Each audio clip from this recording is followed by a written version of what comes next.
CTBC Bank is Taiwan's top financial institution, but we're not stopping there.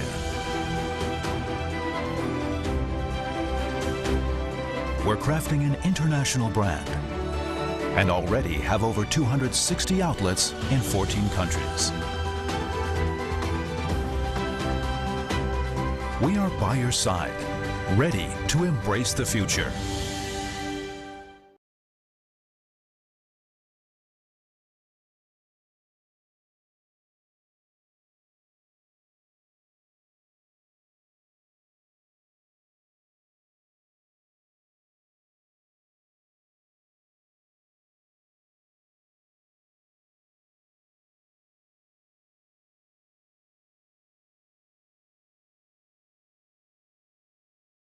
Our family.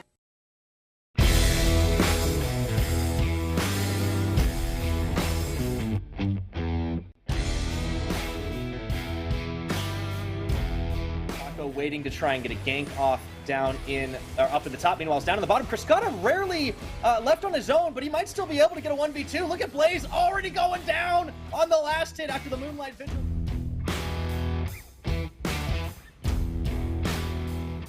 This Jace starting to push pretty heavily. I don't think Quiet's really been able to find the answer against him as he goes to the skies again. Still the level advantage. This is a good Does opportunity. Get pinballed. That was really good there. Yes. But Quiet is going to get knocked away. Oh, into the flash dash. Over to Unity. Forces ICU here and Bank 2. Whoa, flash over the wall into the kill onto Blaze. Doesn't even need his support. And how flashes. Absolutely massive. Allows them to know the exact timing of people coming down the ramp here, but they're not able to hold it, and the fight starts. Engage from Kaiwing. Oh, that's huge burst right now. Do they have enough damage? Enzo is going to go into stasis. Driver, though, dropped Lilvi as well. Massive damage as Unified. Don't look cool. Driver's caught, but I don't know if it's going to matter here. He's got a massive level advantage on everybody. Oh he no, just and healed World Infinite. Enter. Yeah, I did. And they're all 5 on top of him while the Baron is going. If he still gets these kills, I'm telling you. Now the screen's a little frozen for me right now, but I tagged right back just in time. And Driver is still alive. They shut him down. Okay, do Here's it. Unify Do it. going in for round 2.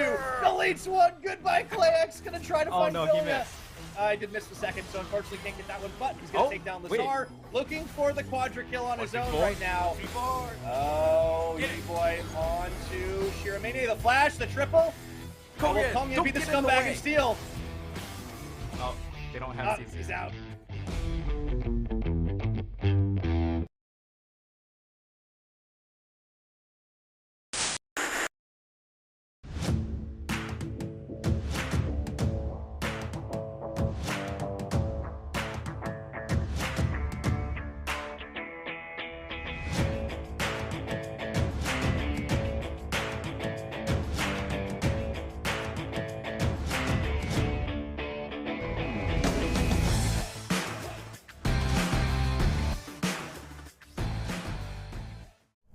The difference between medicine and poison is the dosage.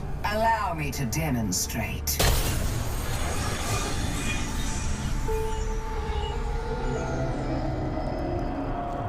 Ah, my favorite part of the job. Product testing.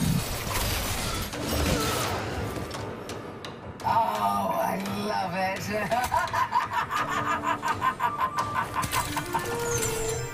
Move now! Die for me. I don't need to get my hands dirty. Oh, but I do enjoy it. Kill them and suffer! Work for me or work against me. Doesn't matter. Everyone comes to my side eventually. I bankrolled your pistol's makers, Samira. Those guns are mine by right. Step aside, worm. Don't think, just do. Get over here. Remember who helped you in your hour of need. Never cross Renata Glask. We don't have to be enemies. Let me change your mind.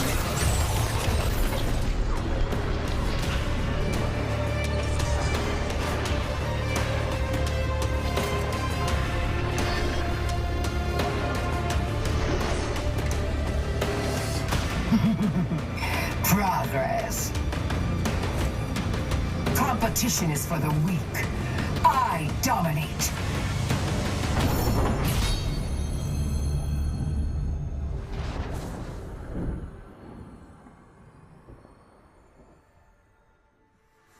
It's Ms. Glask, if you value your life.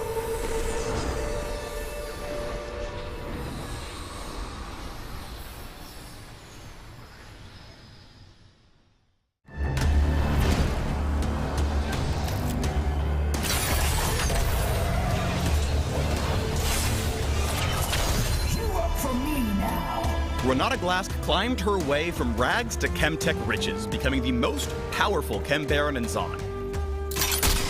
Now her eyes are set on Pilto, and as a master of persuasion, she knows exactly how to get what she wants. It's just business.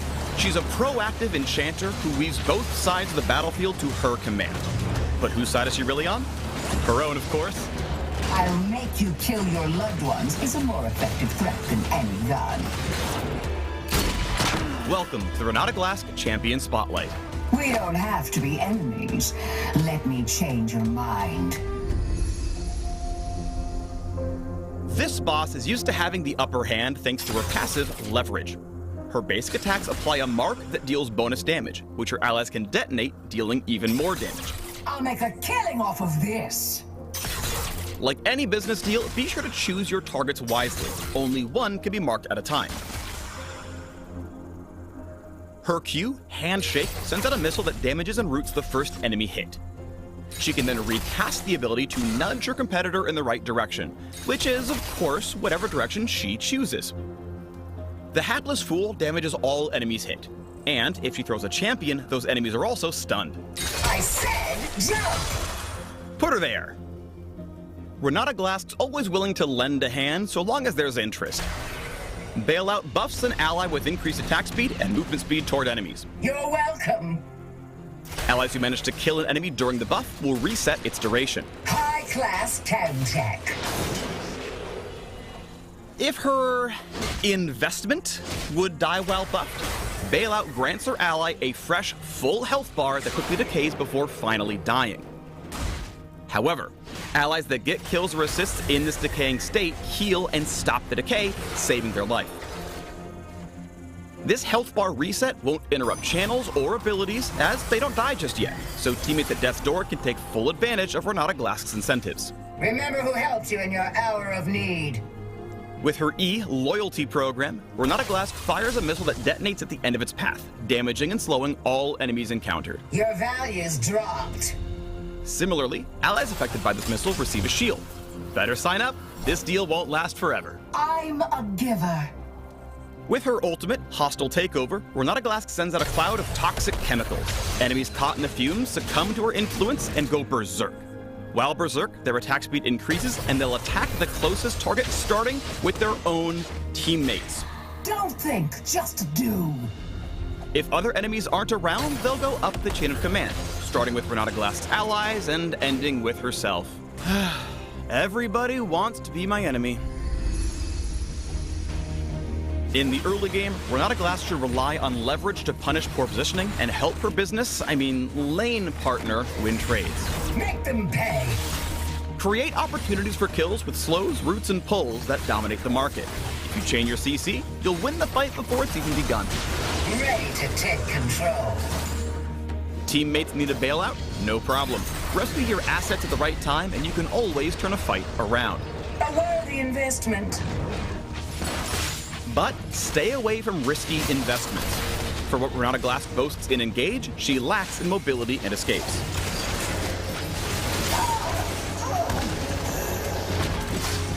So wait for the right moment to secure the deal, and you can watch Renata Glask's enemies destroy themselves. Time to make some new business partners. Set up plays for your team with opportune buffs, shields, and roots. And when they've succeeded, make sure you take all the credit. I'll bill you later. Don't underestimate the pull of Renata Glask. One way or another, you'll be working for her eventually. Ready to invest in the Cam Baroness? Check out the links below. Ambition isn't greed.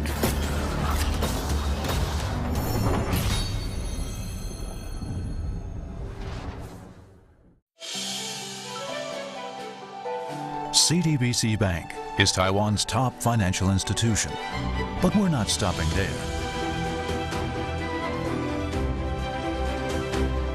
We're crafting an international brand and already have over 260 outlets in 14 countries. We are by your side, ready to embrace the future.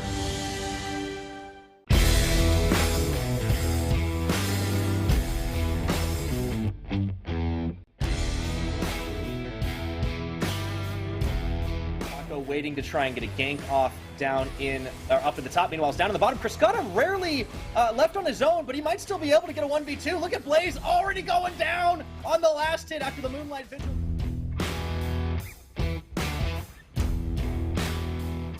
This Jace starting to push pretty heavily. I don't think Quiet's really been able to find the answer against him as he goes to the skies again. Still the level advantage. This is a good Does opportunity. get pinballed. That was really good Yes, there. yes. But Quiet is going to get knocked away. Oh, into the flash dash. Over to Unity.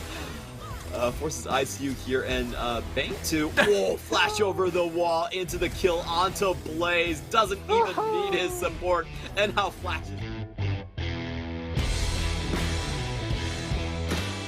Absolutely massive. Allows them to know the exact timing of people coming down the ramp here, but they're not able to hold it, and the fight starts. Engage from Kaiwing. Oh, that's huge burst right now. Do they have enough damage? Enzo is going to go into stasis. Driver, though, dropped Lilvi as well. Massive damage as Unified. Don't look cool. Driver's caught, but I don't know if it's going to matter here. He's got a massive level advantage on everybody. He no, just and healed World Infinite. Ender. Yeah, he did. And they're all 5 on top of him while the Baron is going. If he still gets these kills, I'm telling you. Now, the screen's a little frozen for me right now, but I tagged right back just in time. And Driver is still alive. They shut him down. Okay, do Here's it. Unify Do it. Going in for round 2. Deletes one. Goodbye, Clayx. Gonna try to Oh, find no, he Vilya. missed. I did miss the second, so unfortunately can't get that one. But he's gonna take down Lazar. Looking for the quadra kill on his own right now. Oh, E-Boy on to Shiramania. The flash, the triple. Will come and be the scumbag and steal. Oh, they don't have CC. He's out.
How can I save you when you're tangled in your lies? Caught up in the middle, I can see it in your eyes. Lonely in the corner, waiting for somebody to come and save you from the cold of night. Easily, we've been falling in disbelief. I think I'm ready for another try, but this feels like the last time. So why did you say goodbye?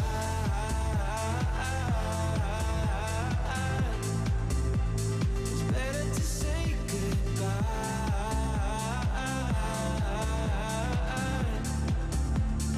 Why did you say goodbye?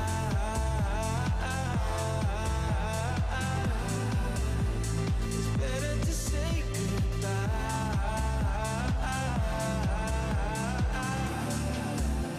So why did you say goodbye?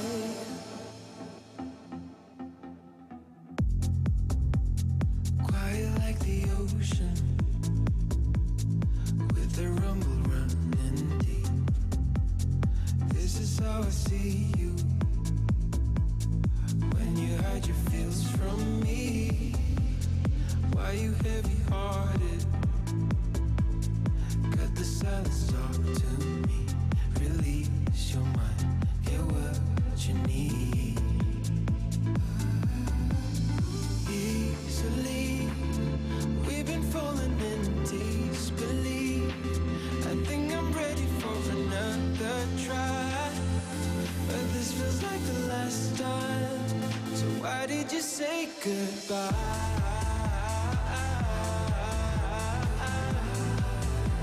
It's better to say goodbye.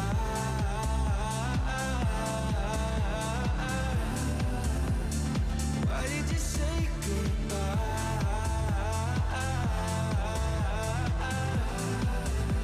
It's better to say goodbye.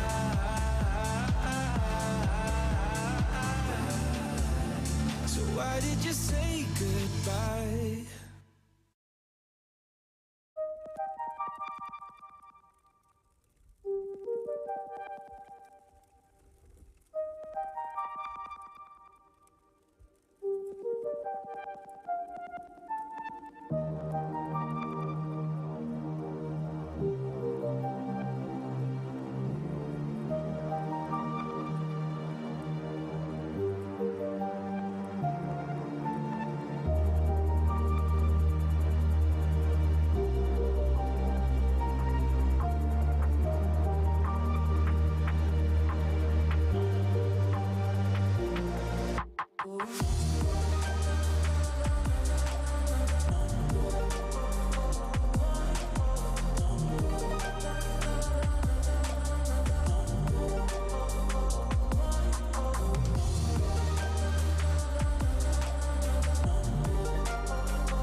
Welcome to the Pacific Championship Series Tiebreaker Edition. After 6 grueling weeks, today we're finally going to lock in our playoff bracket with a tiebreaker battle between CTBC, Flying Oysters, and coming out on the other side, Deep Cross Gaming, two of our new organizations this split. Before we go deeper into the matchup, a big thank you to our tournament organizers, Riot Games, Carry Live Co., Garena, and to our fabulous sponsors, CTBC and Caliber.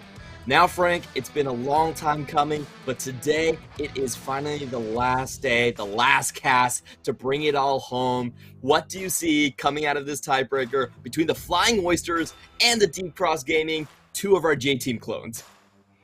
I gotta say, both of these teams kind of had very differing halves of the split, right? They started out pretty darn hot, then they hit a bit of a cold streak, or at least Flying Oysters did in the middle, and then they're still looking to heat up just a little bit. But I mean, if you watched yesterday's games, those at home, like, you'll know both of these teams kind of have a lot to answer to, because DCG had it was a much more competitive game than I think a lot of people would have expected against M9, and even CFO, they were not able to put Frank Esports away in a very convincing manner.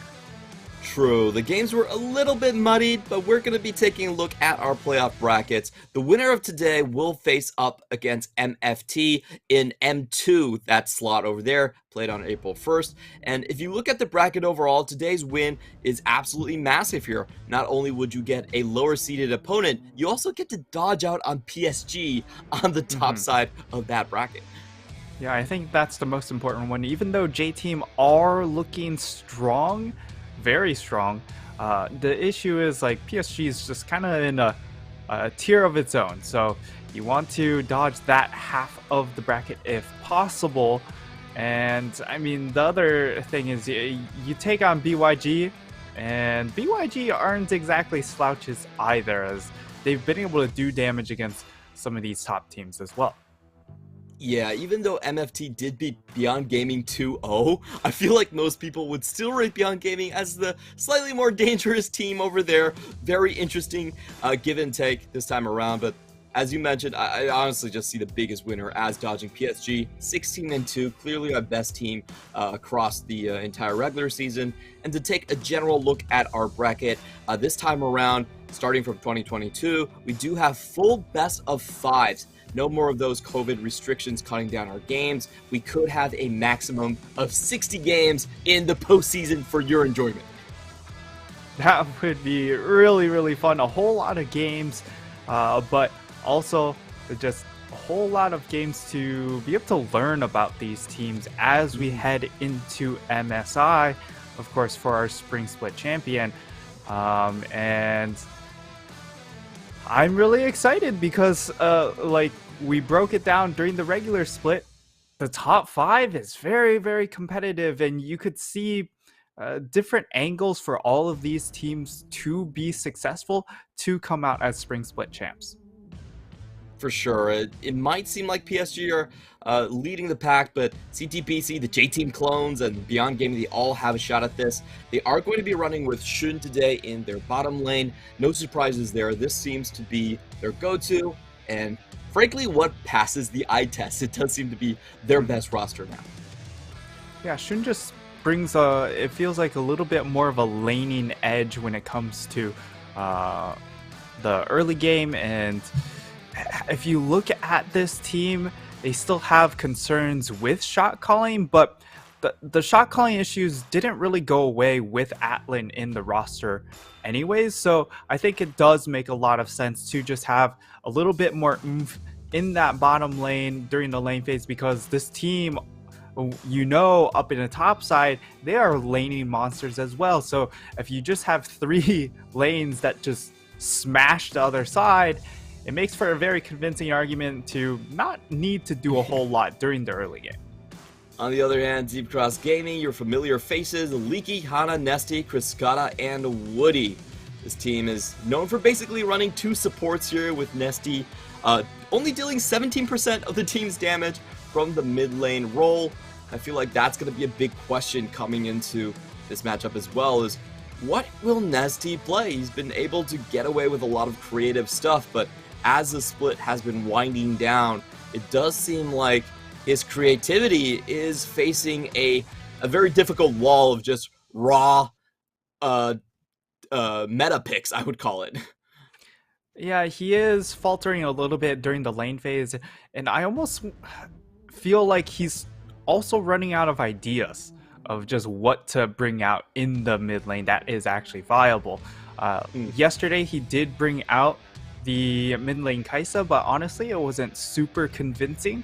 And I feel like in a lot of these cases, when you are running this mid lane Kai'Sa, you could just run something like a Gorky, where at the very least, you can fight earlier on around that package timer. Yes, it doesn't always line up for the Dragon, but when you look at when teams are fighting with the Kai'Sa, a lot of times it is before she does hit that 3-item power spike, and Corki spikes that too. All right, we'll see which way they go for, but generally CTBC a lot stronger laning phases, and for DCG a lot more creative in terms of what they bring out. We're going to be taking a look at a breakdown between Shun and Chris Scotta. Great KDA for the rookie. Only played 4 games, but has been absolutely stellar. The damage numbers are there, and the laning numbers that you were mentioning, plus 1,000 at 15, seems like nothing to scoff at. Yeah, and first, the Flying Oysters, Rest is one of those players that it doesn't seem like he really wants jungle attention, so for a time, it looked like they were a little bit lost. They were trying to force resources into Atlan, but he wouldn't always return or get the full return on an investment that you'd like. So with Shun in, it definitely seems like they are getting the maximum return. So we head into the draft phase. CFO will have side selection this game, and they did go for the blue side. It is because of their strength of schedule, matchup system. They had wins against higher seeded opponents.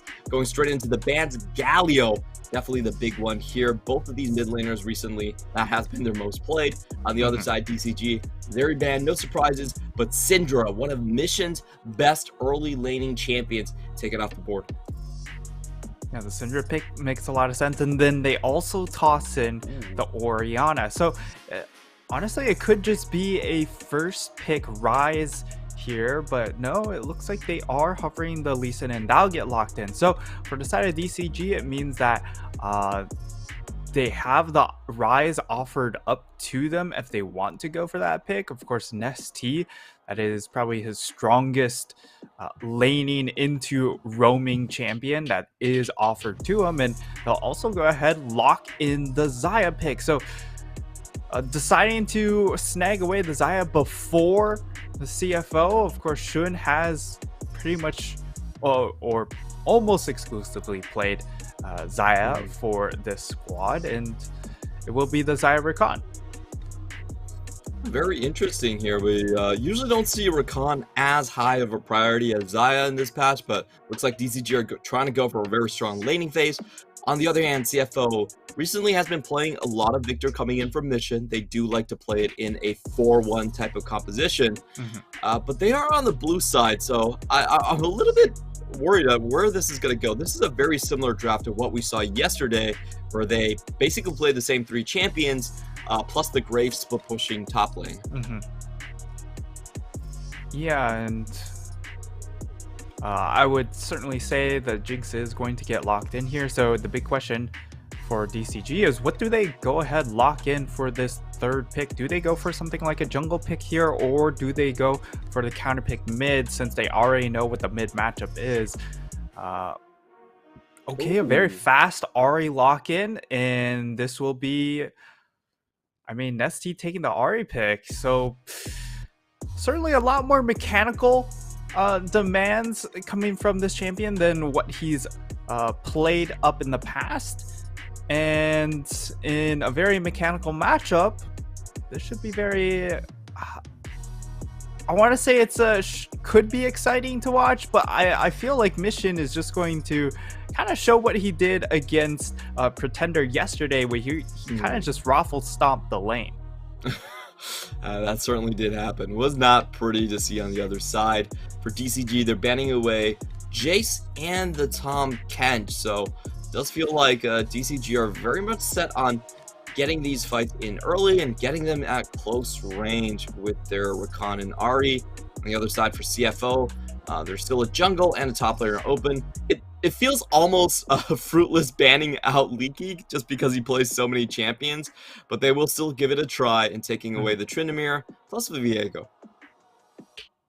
So now if you're looking for the side of DCG, maybe they go ahead, steal away the Graves themselves here, or they could opt for something like I would probably say jungle is the better option if they don't lock in the Graves and save counter pick at the very end, and it will be the Xin locked in for CFO. They'll look for a support, and they'll also look for that top laner. Graves, of course, mentioned before. And then when we're looking at supports, it could be something it could be something like a Renata if you really want to. Of course, we know the Jinx Renata combination, but they do lack a bit of a frontline with this Gnar locked in. Yeah, interesting to see the Gnar being locked in here. We kind of bag about this a lot, but Hanabi seems to be the best Gnar, followed by everyone else. Blind pick Gnars generally in the PCS have not had a very good time. See what rest can do with it. CFO pondering about what to get from Koala, just switching through their engaged support options. They will settle on the Nautilus, much more popular pick this split. And for DCG, this is the top lane. What are we going to see here? Whoa. I don't think it will be Kale, but it could be something like a Gwen. Of course, when you have Nesty in the mid lane, you can go for a little bit more magic damage up and down the top side, since even though he plays some of these mid lane mages, sometimes the magic damage doesn't always come through. But it will be the Renekton, R5 Renekton, probably one of the most controversial lock-ins in all of drafts. But that's going to come down in this draft. So DCG clearly looking to play towards these side lanes, right? You have this Renekton, you want to try and get snowballed if possible against the Gnar, can be extremely punishing for the Gnar. And then in this bottom lane, of course, you have the Xayah advantage over the Jinx during the lane phase. Very interesting composition coming out from DCG. I feel like CFO is a little bit easier to explain. You know, they have the late game, they have the 4-1 all set up, they have the wave clear that's so necessary for your top lane to split push. But for DCG, this comp, you gotta explain it to me, because I don't feel like this is standard fare from DCG coming up with the Renekton, which, you know, traditionally has a pretty bad win rate against the Gnar overall, and also throwing Woody on Rakan here seems to be a bit of a curveball. What are they aiming here for? Yeah, this is clearly going to be more of a pick composition, right? Because you have the Ahri and then you have the Renekton, very high amounts of single target damage and stun lock capabilities. And then with, of course, the build with the Xayah going for lethality, it's really all about these early objective fights. That second Rift Herald, the second or third Dragon, that's really what they're targeting here for DCG, because you get so much explosive potential coming in from a Renekton ult and the lethality build. How much of a lead do you think DCG will need going into 20 minutes to call this a win? Ooh, that's going to be tough, because they are up against a whole lot of scaling in the Victor Jinx. The range advantage is going to be problematic as well. I'm thinking something like 6 to 8K. Oh, 6 to 8K. Okay, Yeah. We'll see if DCG can make that. That's not a particular easy mark to make, but I have to agree with you here. I feel like DCG, their composition, definitely has a very short expiration date. A lot of these champions don't do as well close to 30-minute mark. Koala will just get slightly punished right there. No big deal. Coming up into the map here and looking at some of these rune choices, we do have an Airy coming out from Mission, a little bit more poke harass, and also the Grasp on the Gnar coming in for the top lane. Yeah, and We'll see how Mission does in this matchup. Of course, we saw yesterday against Pretenders Ari. He really took it to him during the early phase of the game, and it really forced the side of the Frank Esports to pull a lot of resources to try and help out Pretender. As we already see, like, he's just walking up past the wave, just putting down a ton of damage, and this is why Victor, while dropped off a little bit, still seeing a lot of dominance if it does get locked in because of that lane phase. Yeah, just walking through the minion wave, Power Siphon gets the shield back on. There's not a lot that the Ahri can do here, and we saw this yesterday as well. Mission is just able to trade over the wave and in the wave, far superior to what Ahri can do. Though Pretender did get a number of pretty good ganks down later on, so I feel like that is something that we can watch for. In the meantime, we do have to pay attention to some of the warding positions right here. CFO early ward into the top side, so they definitely know where the Xin is at this point, and we do have Rest pulling the wave a little bit closer to the tower, or maybe Leaky shoving it, but either way, he's in a pretty safe spot. Yeah, he is in very ideal position here, and Nesty misses the charm, which means that, yeah, he doesn't get to play this lane for a little bit longer. Gemini is making his way up towards the top side as well, so we could get a scuttle fight here, and that might be that could be a way for DCG to find some value early on with this Renekton. We'll see if the Xin Zhao heads towards the scuttle right after this red buff, but in the meantime, Nesty actually just has to do a teleport back into lane. Leaky, the great trade onto Rest, taking him down very low at this point, and it does seem like the junglers are heading towards the top side. Hana will not spot out Gemini. Doesn't know where he is, but fortunately for him, Gemini also ducks back into the jungle, so there will be no potential collapse on the side of Mission. Also, we do have a very early roam from Koala. It does look like they're very well aware of the potential for conflict going up into that top side. And now things do reset a little bit, but also take a look at the bottom lane here. We have a very quick reset from both sides, and Mission gets charmed up. Electrocute, not a whole lot of damage. It actually wins the trade even with the charm landing. But just to mention, this bot lane, we don't really see this back timing, but it does seem to favor Jinx a little bit, as there is no serrated coming in on the side of Kriskata. Yeah, Kriskata going back, getting himself a tier, so he has that extra little bit of sustain, but for shoot, this is a really nice back timing. Ooh, Gemini gonna come in, finds the stun. Leaky is just down. Not gonna use the flash just yet. Can't get away from the Sonic Wave. Gemini flashes the emote, thumbs down, and that's first blood. Easy does it. For the side of CFO, they get a gank up in the top side, and I mean, it really just comes down to Leaky being a little bit shoved out there with the wave starting to come back towards him. And a really nice gank timing coming in from Gemini. Follows up with the flash, so flash for flash in that case, but Leaky losing his means it's going to be clear a return gank opportunity for Gemini up in that lane. Yeah, and this is pretty typical of what we see of the Gnar Renekton lanes. You're pretty strong early on, you can shove the wave, but it's also pretty dangerous to over push, and in general it's considered a bit of a favorable matchup for the side of the Gnar. So we'll see how this Renekton actually gains value in this matchup. In the meantime, taking a look at the bottom side, we do have a call start for Xun. It's been very happy here. Everfrost does go down, but it doesn't look like they want to overchase. Don't really know where the Xayah is. In the meantime, some good warding coming in through Hana. They do spot out where the Lee Sin is, and it does seem like DCG are trying to just get back and get that early serrated purchase in. That's when usually the matchup will flip, but very good work by Woody here, just stopping them from ever returning. Yeah, now Nesty is going to be level 6. I'm interested in seeing when he starts to try and move around the map, because that's really just the highlight of Nesty's playstyle. And Gemini is down here, so they could look for a fight. Gemini isn't spotted. Woody just gets point blank hooked in. Ignite goes down, Sonic Wave, that's a second kill for Gemini. Beautiful 3-man root, but it's not going to matter for Cascada.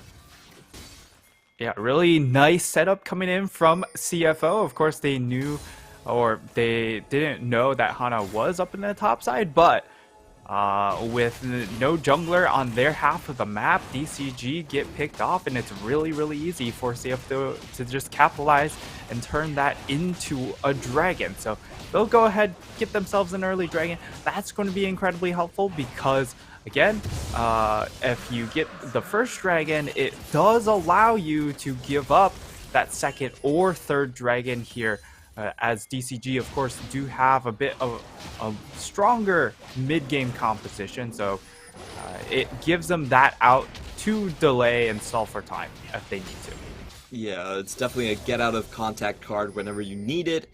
And I just want to harken back to our earlier discussion in this pre-game, where we did mention that, in your eyes, DCG probably needs something like a 6 to 8k lead at 20 minutes. It's still early in the game, but they're already down 1.2, and it's not looking particularly obvious where they can even find a crack in CFO's laning phase. So, what do they need to do? Because it does feel like things are slipping away. Yeah, the issue is, like, Nesty, he's kind of just stuck in this lane so far. We need him to make his first roam, and as long as Mission doesn't get caught out, it's really, really hard for them to just force a play unless if they do expend a lot of summoners. And even if that happens, that does give CFO an opportunity to then turn and capitalize on the summoner difference and turn for an objective fight. But DCG, with their summoners all up, they will be able to look for this Rift Herald. Leaky goes in but doesn't find the Ruthless Predator. There the charm does land. Burst damage goes in, but Rest gets the Mega Nard just in time for the extra HP to survive. Meanwhile, Mission is going to pop the Chaos Storm for wave clear. It looks like a top for bot trade developing right now. Again, DCG will head top, try to cut Rest off. Well, we do have some turret plates being taken down in the bottom side on the side of Shun. Let's see if Hana will decide to go all in on this. Nope, he's going to back off just now. And great pings by DCG. They actually correctly guessed where Gemini is on the map. However, they will lose 2 turret platings for that 1 Herald top. Yeah, I mean, that's pretty much Herald value right there, right? So CFO, they correctly answer, and they essentially push the mid lane wave into tower. Yes, Cascada and Woody are there to pick up that EXP, but it means that there's no one to answer that bottom wave. So Shun's able to capitalize, get that extra minions for himself, and also get himself essentially the Rift Herald turret plating. So all in all, like, you're looking at a massive minion difference so far for CFO. Yeah, that gold lead did balloon to 1k already. And we have to remember, those 3 plates in the bottom lane, they were solo plates to Shun. That's not what you want to see as you're fighting a Jinx right here. So it could be a very early mythic item coming in for him, even with the call there. So DCG really trying to push the tempo. They land the charm, and in goes the gank. Mission, one more auto attack to knock him up. He does go down, but Gemini is there for the counter. Nearly burns Hana down, but that's 1 auto attack. He does find him with the smite. Now Nesty has to get out. Oh, actually, he can stand around and fight. Excuse me, Nesty. We do have the Super Mega Death Rocket coming in. That is a friendly fire, so will not implode onto the Lee Sin, and ends up just being a 1-for-1. Yeah, ends up being jungler for mid lane, and you do have to favor DCG just a little bit when it comes to that one, as the gold is going to help out Ari getting back into it. And it's a nice bait coming in from ST. Eats up the gravity well, which baits Mission in to try and dump more damage down and get a kill. And Gemini, he is able to at least follow up, use that lane ward, and finish off that kill onto Hana. So ends up being a 1-for-1, but 3-0. Gore Drinker, Lee Sin already completed. Gemini is in a massive power position, and like, there's no one else even close to a Mythic. Yeah, this is getting a little bit out of hand, especially from Gemini's side here. He's a real tanky boy now, and I can't wait to see where he's going to be insecting next towards. Taking a look at DCG and their gold difference over time, it has just been CFO all the way.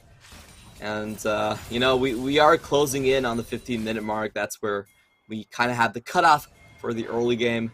So far, DCG just not able to find any proactive plays. Their lanes are being pushed in. I'll be honest, I don't even think the top lane is winning, even with this 6 CS. The mid lane has been relatively safe for Mission, and the bot lane Shun is just completely running away with this matchup. You also have to remember the Cole is there, the plates are there. Where can DCG actually go? Ooh, that's going to be a very tough question. Rest, he just doesn't even care about the tower. Throwing down so much damage. He's just absolutely destroying Leaky here, and they won't be able to, and they won't be able to salvage that. But I mean, Hana, he throws down the Rift Herald, but it's only out of necessity, right? Because it's about to time out.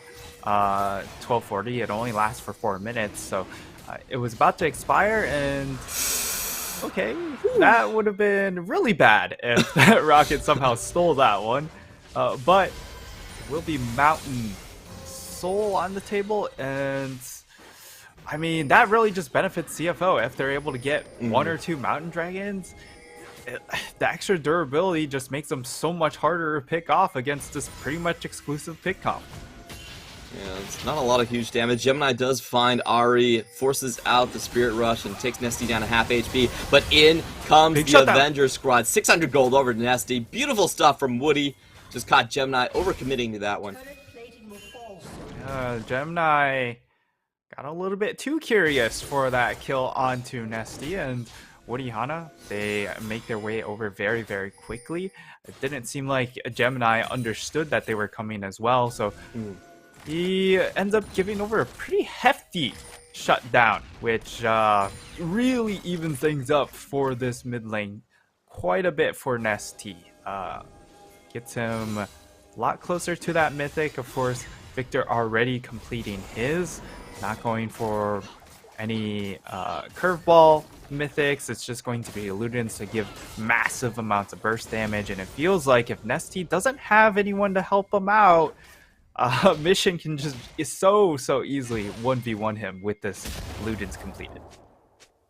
For sure here, and we have talked about Ahri and her builds for a long time, and she doesn't really pack that much damage coming in from her itemization and her skills, so she does need to rely on being ahead of the curve a little bit.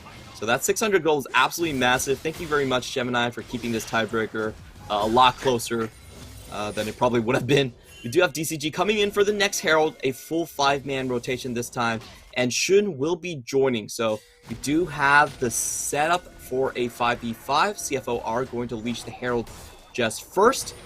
Let's see where DCG will try to engage, and this is not a fight that it feels like they can give up, being that they need to stay ahead. Yes. Do have Leaky coming in. Hana in range to contest with the Smite. Herald down to 3k. Shun trying to find an angle onto this team fight. The Herald does not reset. Hana going in for the Smite. He will find it, but in goes Koala with the engage. On the bottom side, we have Mission just being caught out. Drops down immediately, making this a 5v4. They do open up onto Hana, trading one back. Leaky trying to go for the backline. Doesn't find the stun. He has to walk back. Almost gets taken out. But at the end, DCG trade 1-for-1 plus the Herald.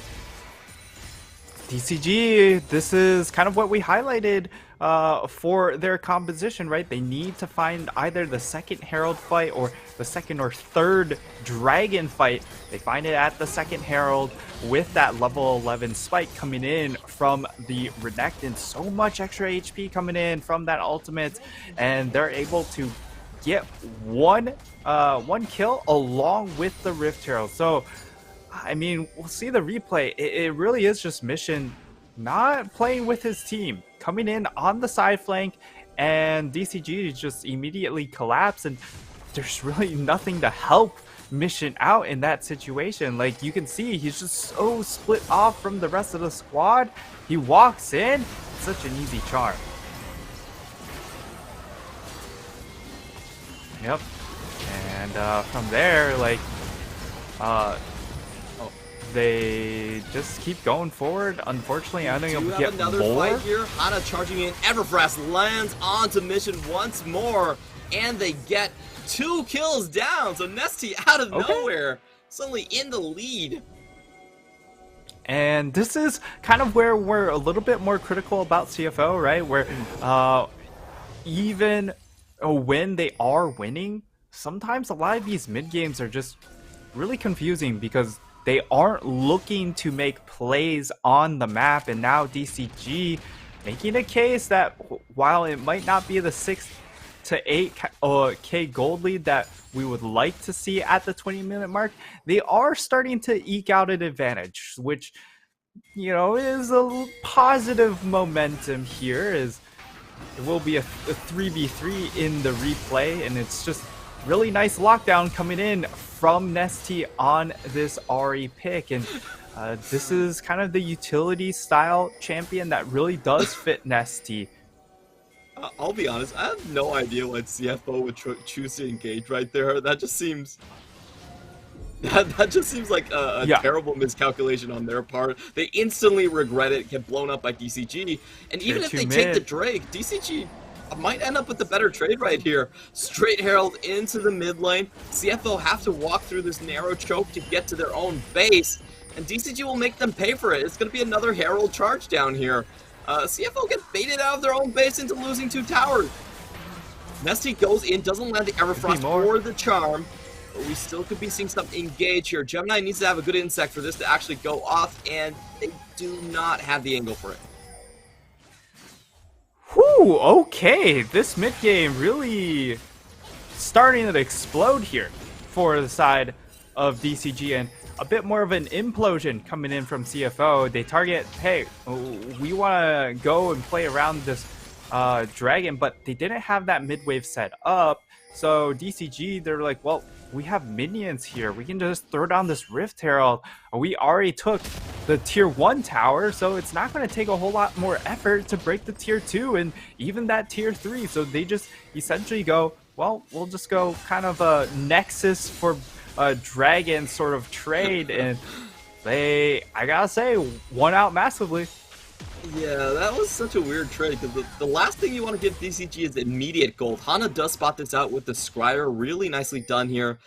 Koala comes charging out of nowhere, but no one is surprised by his antics.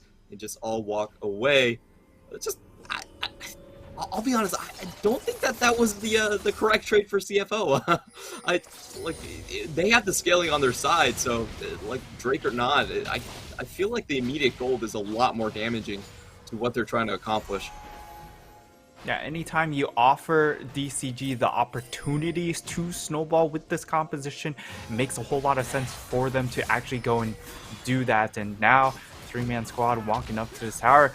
I mean, they could just try and go for a burst, another really quick burst engage here. Of course, with the Xin, Ahri, and the Rakan, the speed of engage is really, really fast. And now Victor starting to look a little bit of not too great of a pick, right? Because he is immobile and he has to really play things absolutely perfectly. Although that, you know, maybe not necessarily that big of a problem for a player like Mission, it is still a concern. To be fair, I feel like Rest should still have a lot of side lane split pushing pressure. So, worst comes to worst, Mission, all he needs to do is just sit mid lane and press E a couple of times and he should be fine. Like, I don't think they're going to be able to hold on to their top lane towers whatsoever, but they could still wave clear and just hang around mid for sure. But the problem with this comp for me is I don't feel like Rest as a Gnar has that many opportunities in fact in team fights. Yeah, he'll win against the Renekton, but he needs to wait into Mega Gnar until he can join, and so far Leaky's still fine. Like, he's even up in CS. He's not even that far behind. Yeah, and now the issue is, like, The Gnar almost feels like a dead pick as well, because if you look at his second item, it looks like he wants to build towards Randuin's, which is really weird, because there's no crit 80 carry on the side of DCG, so you're not getting value out of the active here, and I would have much rather seen him go for a Hullbreaker, but we're going to get more fighting. Just kidding. It was just a bait. It's always really hard to get fights between Lee Sin and Rakan, I guess, so... Yeah. But the other thing is, like, with the Star pick, like, it's very hard to lock down multiple targets unless if you're punishing the front line, right? It's so hard to get onto that back line because it's A, a Xayah, and B, it's an Ahri with a lot of mobility, so... Woody goes in for the charm, followed up by the Featherstorm. They get both summoners out. Overall, that's still a strong win for DCG, trading support sums for 80 sums.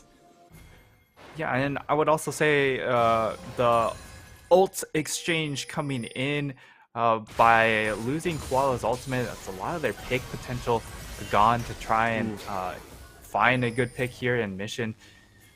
Fat fingered his ward there. I think he wanted to use his stopwatch. Yeah, I think perhaps that was the correct answer. Definitely not getting any value out of that ward, for sure. And coming back into this game, even though DCG, they didn't really find the 6k lead, they do have the map control, they do have the side lanes pretty well set up.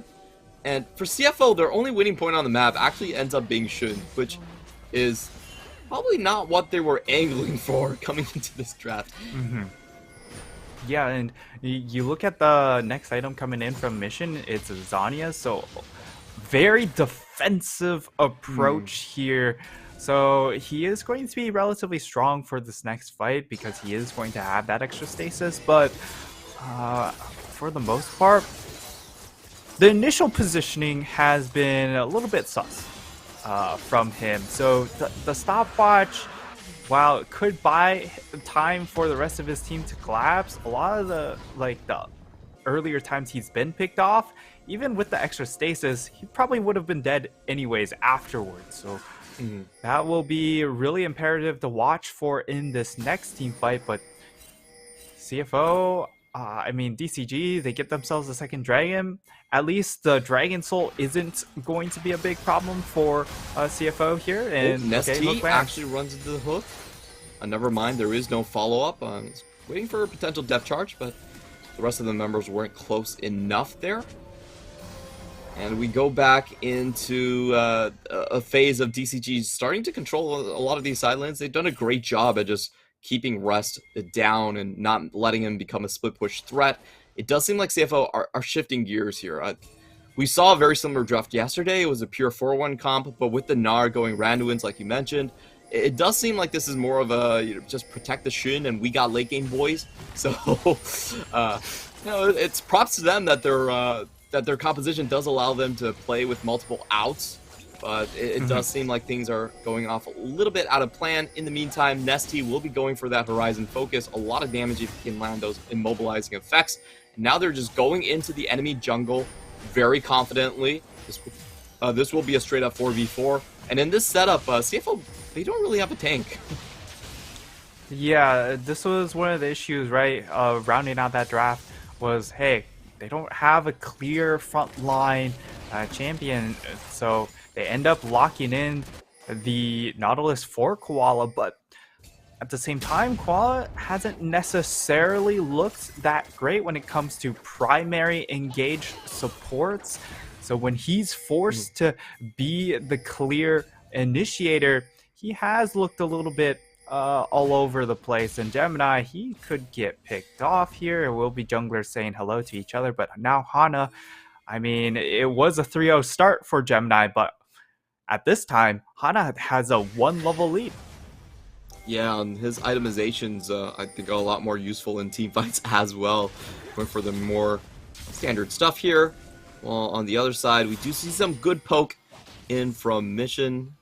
At least he does hurt quite a bit. I'm not going to take that away from Victor. Still always a terrifying threat come late game. I always find like Victor to be kind of the death knell of assassins, because if he just props down Death Ray and Chaos Storm, a lot of times he can just burst 80 carries 100 and 0. Let's see if Woody gets caught out here. is able to simply walk away. Gemini not going to try and insect a Rakan, probably for the better. And we do just have Baron Vision going over to the side of DCG. Could be caught in this choke point here. That could have been a little bit dicey, but now DCG are all funneled over to this top half, and in the meantime, like, Rest is still trying to split push, but I feel like his number's going to get called up soon, and the issue is his Mega Gnar is about to expire. He is level 16 after this one, and we do have CFO using the Scryer to check this one out, so it does seem like CFO are just calling the bluff perfectly. The timing was definitely there, and DCG have to go back and defend their towers. But this time, it is getting a little bit hard. We did see a bit of a speed up trying for a catch here onto the right side. Don't find it. And I think Rest will just continue to pressure here. Aliki took a lot of HP. He's definitely not winning this trade anymore. And Rest seems very happy at just funneling more gold into himself, being a nuisance here. I always like the fact that Rest likes to teleport mid-team fight onto an open lane and just split push it. I call it the Rest teleport. It's so effective. We see him do this all the time, and he just gets fed off of it. Yeah, and I mean, he's still incredibly strong. Of course, the issue is doesn't quite have that third item. I would expect it to be the Dust Dance, so okay, it's not the Dust Dance. This is a very... Now I'm even more confused why he didn't go Hullbreaker. Yeah, it's almost full team fight for him, it feels like. Trying to cut down went on for the healing. Chem Punk, so like he's going for more damage here. Oh, we do have Woody starting to engage. Hana does not get the knockback with the Crescent Guard. Might have put himself in a lot of danger. Nautilus gets caught out. Woody goes in, but Shun is able to dodge back. Mega. Great flash by Shun. He's getting excited. Double kill already. Going for the front line. Leaky has to go in. Doesn't find the kill. That's a triple. Shun dodges out on the charm. Can he find the Quadra? Nesty, you got nowhere to go. He pops into stasis, but Shun is waiting for him right there. 500 gold over to Shun. And this is why you run the rookie. Beautiful reaction, dodging out from Woody into the Quadra kill.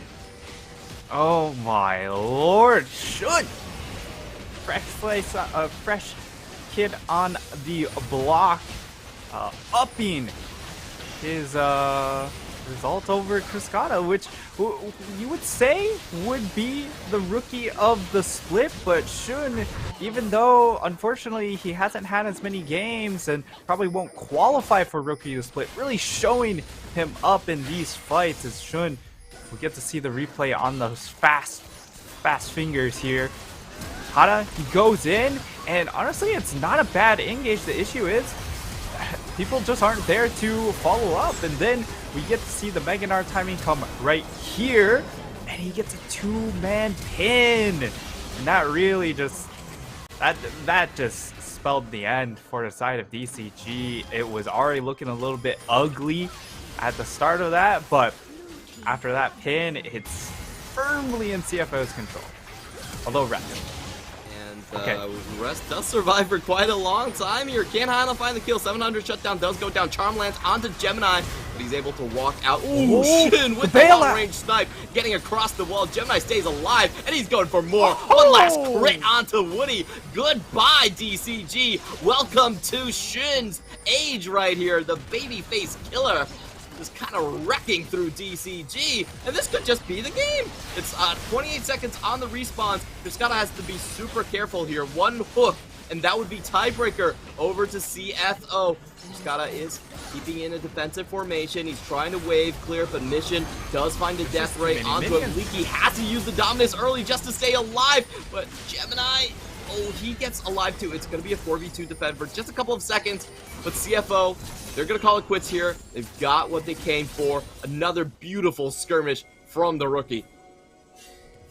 They end up getting themselves that inhib and one Nexus tower, and honestly it would have been really greedy of them to try and straight up end the game because Nesty was only 15 seconds away and Hana was already respawned at that point. So it's certainly a tough prospect to just end the game there, but they pretty much got most of the job done, right? Because we'll see the replay here. Teleport coming in from Rest. This is the Rest teleport you were talking about. He hops in, immediately gets charmed, and just gets collapsed upon. And he throws down the Randuin's, which doesn't do anything. It only applies a slow and reduces crit damage, but no one crits. And then we get to see another fight. Fight with Koala stuck in no man's land. He's just gonna go down here. Yeah. CFO not in position to respond. Not really sure what happened right there. None of the key ultimates even up, and Koala was just okay. It just caught out there. So interesting. No quickness, no spirit rush, but you know, still caught out. I think there was a spirit rush. Probably just Nesty rushing in with the Everfrost. And DCG might be going for another fight. They do have a 5v4 here.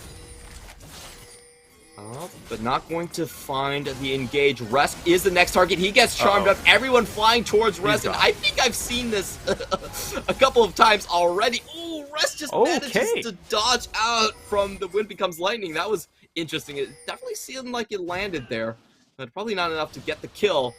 As CFO, they gotta get bailed out. Very dangerous situation. They are able to wave clear, and right now, neither objectives are really up, so this is what we call just little fights and little scuffles. Nothing to come of it, but a little bit more of gold and summoners going to either side.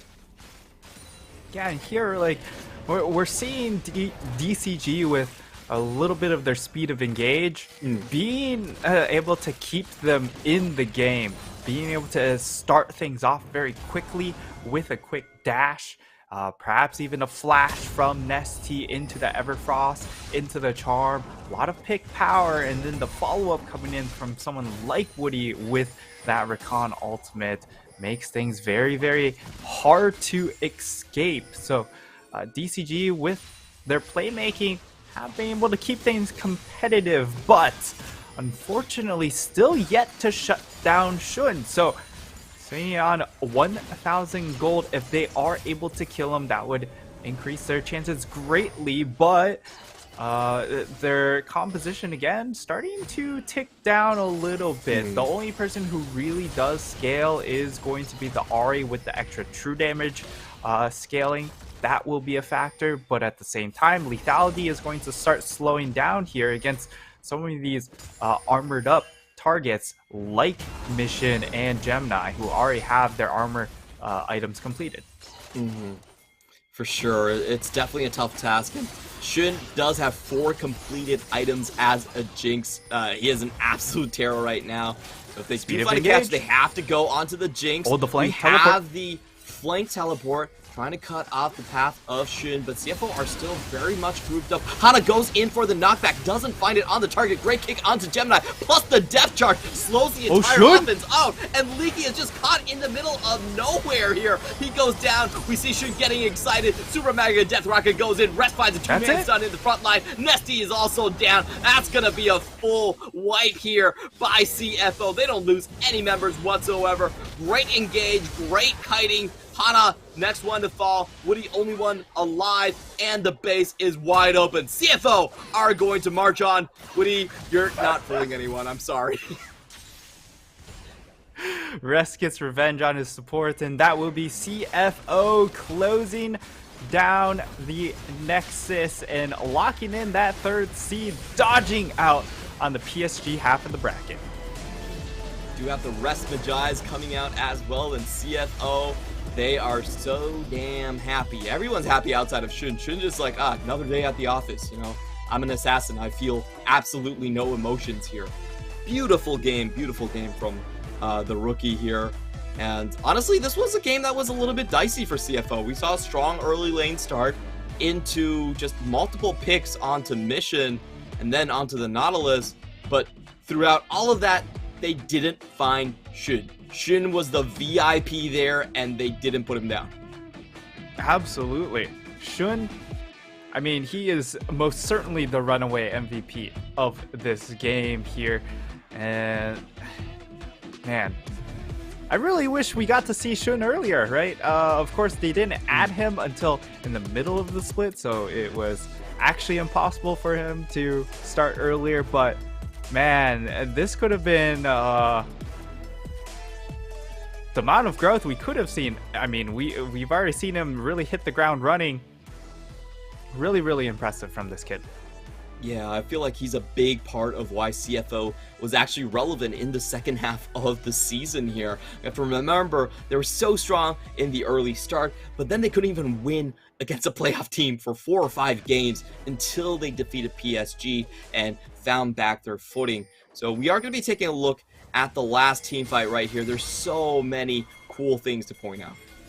Yeah, honestly, really nice TP angle from Leaky, but they identify it and immediately Rest is zoning off Leaky this entire time. So by the time he gets in here, like, they've already lost a decent chunk of their health bars on the rest of the squad, and they're able to just 4-man collapse, 5-man collapse straight onto Leaky, instantly blast him. And remember, this is a Renekton, so this late in the game, he's really just a giant health pool, and unfortunately, the giant health pool doesn't actually offer a whole lot, and CFO, they immediately just blow them apart, and Rest, he knows Woody's antics.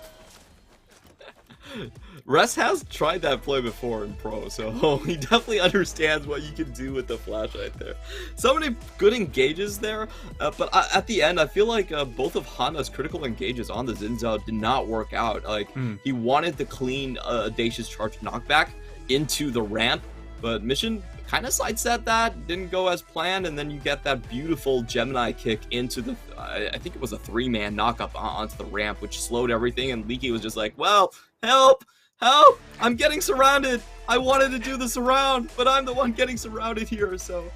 Yeah, he was like, hey, guys, I finally got access into the backline. I'm hitting Shun. He's like, I found Where's Shun! The rest I of my found squad? Shun! And Shun's like, I find you too. Okay, let's go. It just peppers him with rockets. So, what do you think about CFO and their draft strategy so far in the second half of the split? As we did see a very similar composition, but played at a completely different angle with this composition. Yeah, like, I think the drafts are, it makes sense from the perspective of, hey, we just want maximum amount of comfort. It feels very similar to Beyond Gaming's compositions, where they really draft for the lane phase and kind of just say, hey, we'll naturally outscale them just being better players, and also with some of these champions. So, I mean, you pick scaling and you win the early game, it's really just overall win-win, right? On the other end, DCG still continuing to struggle with their composition and their picks. The second half of the very last end of the split for DCG has been really rough, dropping games to Frank, dropping games all across the board, honestly. And where do you think DCG can improve, and what do you expect of them in the postseason? They do seem a little bit lost right now. Yeah, I think the 1 week break between now and the playoff start will help them considerably, because it does seem like they are more of a preparation-based squad, and hopefully they're able to cook up a couple more compositions, because when they've been forced to play standard, it does feel like they are struggling. And Gemini, surprisingly, is going to be the MVP. Of course, he did open with a 3-0 start, right? So a lot of the early game was controlled by him, and he had a couple of flashy plays, but I still would say Shun personally is my MVP. I have to concur with that. Gemini had a great start, but he did have a couple of critical mistakes as well. Well, I feel like Shun actually played this game pretty flawlessly. We didn't see him getting caught out whatsoever. He played super safe when wave clearing mid. But, you know, still congratulations to Gemini for at least putting down the early game team so decisively, as we saw right here. Very successful ganks, good tracking here. And I want to ask you kind of an interesting question. Now that we have the split to a close, who has been your favorite rookie of the split? Favorite rookie of the split? You can throw Shun in there, yeah. I mean, Shun has to be at least towards the top, right? Because while he hasn't had as many games, he's been very, very explosive and very dominant on picks like the Xayah. The last game we saw him on the Jinx. But Another name to toss in there, Leaky has been fantastic on a lot of these carry champions. This game, I feel like he wasn't given the opportunity to carry on the Renekton. A, it's Renekton, and B, they didn't play towards topside at all enough to get him snowballed. So, but when he's given something like a Gwen, which was also available in that past game, he's been super dominant in team fights. All right, so that's our two potential rookies, but we are going to be taking a look at the bracket here. DCG will start off on March 31st. Mark that in your calendars. We're starting off on a Thursday instead of a weekend. DCG Beyond Gaming, the winner will go to play the BSG. And as with always, our bracket, when you do lose in the first top side of the bracket, you do get a second chance. You will start in the lower side against Frank or Impunity. So whoever gets knocked out by in M1 and M2 will drop down to the bottom side. And then we do have a potential matchup on the upper side of the bracket between PSG and J-Team or some other teams. Definitely possible right there. And after the winter finals, there is still a main finals, which will decide who gets to go to MSI right here. We had a very compact split, a very fast split, but we will be ending the playoffs in an absolute marathon again, which is always something that I really like to see. Like our PCS format is so unique in the sense that playoff is such a massive part of the sport. Yeah, and the other thing to keep note of is if you do lose in that first round, you will be playing pretty much immediately afterwards, later on during that weekend. So it's a very fast turnaround. So some of these teams, they might have to prep for 2 matchups at once, or I mean, perhaps these higher seeded teams aren't factoring that in, but if they do drop, then it'll be a very interesting just matchup because they might not be prepared. That's always the problem here in the PCS playoff format. You play so many games that if you don't have 2 or 3 strategies prepared, I feel like you just run out of steam at the end of it. We've seen so many teams fall into that trap. And if you look at this stretch, it's a very condensed stretch. We have 12 best of 5s within an 18-day span, starting from March 31st all the way to 17th of April, where we finally decide on our winner right here. You know, I think this is the big question, but just between you and me, Frank, who do you see as our representative at MSI? PSG have to be a clear favorite at the moment, but if CFO can figure things out, they are an incredibly dangerous team that we've seen already taking down PSG. For J-Team, of course, their name is still in the hat, but I feel like for the most part, it's condensed to those 3 just because of DCG's recent form. I thought you told me MFT was going to Worlds. Frank, well, I mean, here's the thing. They can still go to Worlds. True. It's only MSI that's on the table. True. Very good point right there. I love the suggestions right there. I have to concur. I feel like the big 3 everyone is still looking at will be CFO, J-Team, and PSG in reverse order if you're talking about chances overall. So I believe that would be the same for Pyra and maybe even Hysterics, but those are kind of your big 3 hot names right off the bat here. Personally, my heart, I still have a soft spot for Beyond Gaming, but even I have to admit they do not look that strong overall this split. So we will get a shakeup. I don't think we'll have the same top 2 or 3 at all like we had in the previous split, where it was Boomy Sports and PSG and Beyond Gaming. I feel like we are going to have at least 2 different names this time around. That would be my guess. So very exciting to look forward to at the end of the race, and some good shakeups happening in 2022. Yeah, a good healthy change coming in for PCS, and hopefully that sets things up for our next split as well. So hoping to see some growth. Of course, for the teams that are already out, their prep has already started to begin. Yeah, definitely props to them, and hope they come back strong in summer. Again, remember, we are going to take an extended break. Playoffs are going to start on the 31st of March. See you back then. Please be excited to come back. And for all of you that tuned in through the regular split, I want to say massive appreciation. Big thank you. Thanks for supporting our league and our casting, and we hope to see you all the way through the postseason. See you then.